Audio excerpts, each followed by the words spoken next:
People go to school to learn art. You can learn technique, but you can't learn art. Phillip Lloyd Powell, world traveler, collector, woodworker, and artist. A sculptor who grew up working with his hands, Phil was part of the post-war New Hope, Pennsylvania artist colony with fellow artisans George Nakashima and Paul Evans. He explored different countries and different cultures far beyond the rolling hills of Pennsylvania, and his experiences drew him to create comfortable and sculptural furniture, often integrating other cultures and materials into his pieces. Phil began salvaging unwanted wood from a local supplier to create his furniture and transformed his passion into a lifelong career.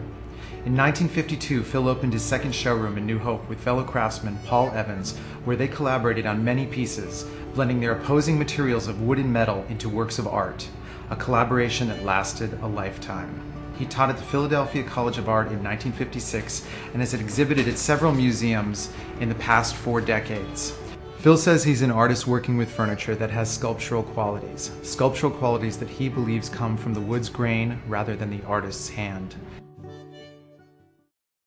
So Phil, what year did you build this house in, and what inspired the fantasy? Well, I had always been looking to build a prefabricated silo made of wood. And I had all the information on it. They still make it up in Unadilla, New York. And it got to be too complicated with the building inspectors. So when I got this property, I knew I was going to build this, and I just built it conventionally. So it worked out good. And it's embellished with all kinds of special things, like this beautiful front door. When you come up to a plain door in a house, your total greeting is staring at this blank piece of wood. How much more interesting if that moment waiting for them to open the doors, where they were welcoming you with their most beautiful piece of art that they own, right? So I started doing doors, and I'd seen all kinds, every place, but this is my own technique. And what do you call this technique, the chip carving? You use this in a lot of your furniture? And it always follows the grain. The tree doesn't grow in flat boards anyway. It grows round, and you're really, when you cut the wood through, you're taking a slice of the round. Beautiful. So you're exploring into it a little more, to the back of it.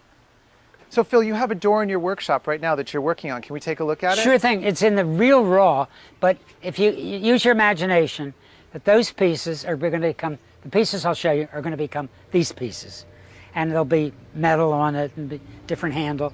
So come on in. Great. See. Love to see it.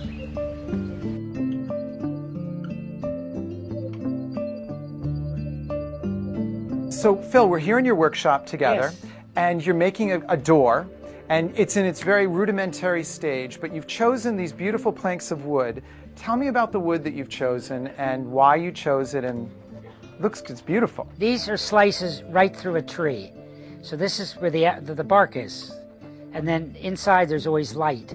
And that's called the sapwood, and this is called the heartwood. And what kind of tree is it? This is an American black walnut. Very beautiful, beautiful color common. to it. Pennsylvania is one of the best states for this beautiful. And a lot of your work has been done in walnut. Yes. Using local native wood.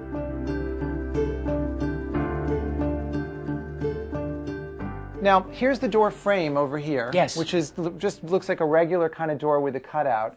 And then I see this very exotic Chinese, probably, or Tibetan brass yes. knocker. Are you going to incorporate? Where did you get it? It's a found object. I brought this back from Tibet.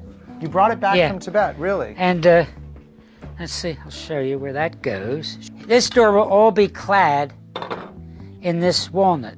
So you'll only see walnut on the doors. Now, these pieces correspond to the pieces on the door that you see out there. So the front door of your house, you're making It's sort of gonna a look like map. a double door. It's going to look like a double door. A double door. I have 2 of these. Ooh. And I got them at the flea market in Tibet, and they'll be on here. I have to put something. So it's a double swinging door that's a double Yes. version of your front door with And these found objects. Absolutely beautiful.